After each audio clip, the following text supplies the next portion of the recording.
La France possède des territoires hors d'Europe, souvent d'anciennes colonies. Ce sont les territoires ultramarins ou territoires d'outre-mer.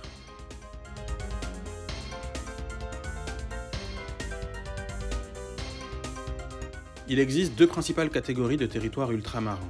Les départements et régions d'outre-mer, ou DROM, sont des territoires français au même titre que les régions métropolitaines.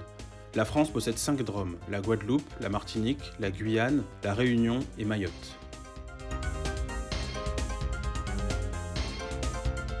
La deuxième catégorie, ce sont les collectivités d'outre-mer ou bien COM, des territoires français possédant une certaine autonomie. Il s'agit par exemple de la Polynésie française ou encore de Wallis et Futuna.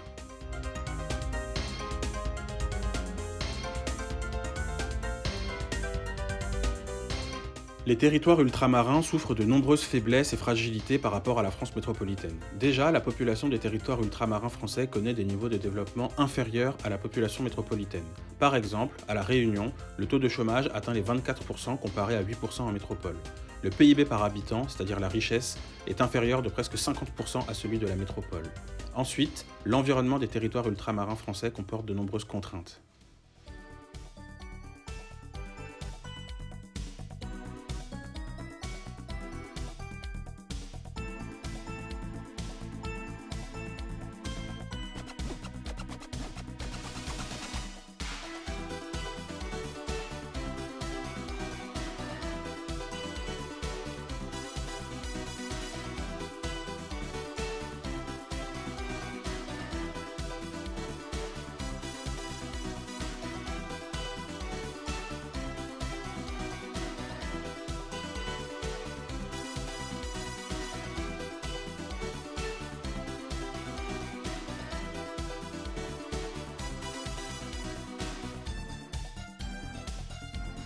Les acteurs de l'aménagement essaient de développer les territoires ultramarins français en y réalisant des aménagements, c'est-à-dire des actions afin de développer ces territoires.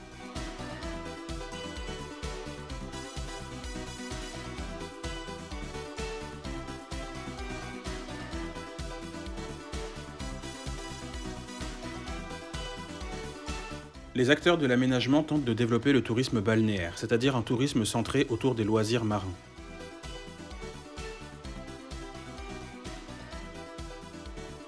Par exemple, en 2017, le gouvernement tahitien lance le projet du village tahitien pour 2023. Il devrait s'agir d'un village touristique situé sur la côte ouest de l'île de Tahiti afin d'attirer des touristes en Polynésie et d'accroître l'offre hôtelière de l'île.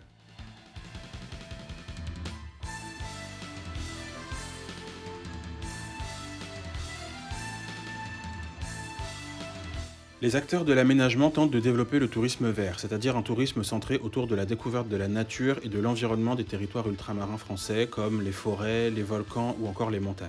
Par exemple, entre 2017 et 2018, l'État français et l'Union européenne aident au financement de nombreux projets écotouristiques en Guyane.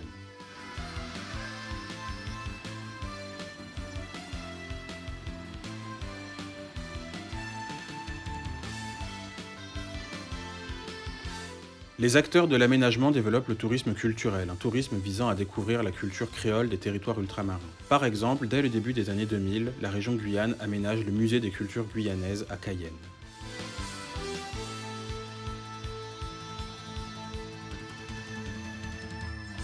Les acteurs de l'aménagement essaient de rompre l'isolement des territoires ultramarins en installant des infrastructures de communication de qualité, comme des ports, des ponts ou encore des aéroports, afin de développer les échanges humains et marchands avec la métropole et l'environnement régional. Par exemple, en 2015, l'État français et l'Union européenne décident de financer des travaux sur le port de Jarry en Guadeloupe afin de permettre davantage d'échanges entre la Guadeloupe et l'Amérique centrale. Un autre exemple, en 2017, l'État français construit un pont sur le fleuve Oyapock afin de mieux relier la Guyane au Brésil. Un dernier exemple, en 2011, l'État français, l'Union européenne, la région Mayotte et d'autres acteurs privés décident de financer à hauteur de 70 millions d'euros la reconstruction de l'aérogare de Mayotte afin de l'adapter aux normes de sécurité et d'environnement et permettre une meilleure liaison aérienne avec la métropole.